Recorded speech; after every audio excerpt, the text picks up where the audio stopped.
I'm Madeleine Bialke. I grew up in upstate New York, and I live and work in Brooklyn. This bodywork was formulated about 2.5 years ago. I started working on paintings about my family's cabin in the Adirondacks. Cabin in the Adirondacks is close to an old-growth forest that you can get to by boat. So there's a lot of these white pines that are just at the end of their lifespan.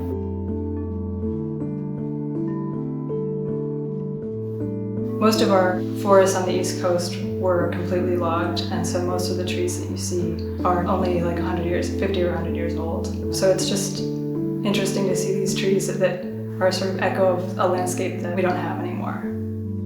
You're born into a world that you think is completely normal, and then you realize that it's sort of post-apocalyptic already. Death Motel is sort of a state of mind, being placeless or being in transit.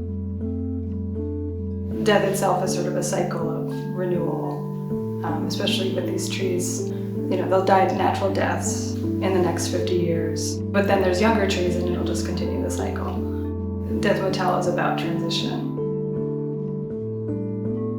In Inheritance, there's a small tree sitting right in front of one of the big old guys to symbolize this idea of, you know, the new tree will grow and survive and thrive, and even as the old trees die. Every Dusk is a painting of the camp that my family has, and it's the best feeling to walk up to the cabin and see the warm glow from the windows. I wanted to make the sky and everything else very frosty and chilled, with this idea that, you know, the world might be inhospitable, but you have this place of home, and the lights are on, and, you know, someone's there to greet you. The treatment of the interior is different and looser than the rest of the painting, because I want there to be a difference between that interior world and the exterior world.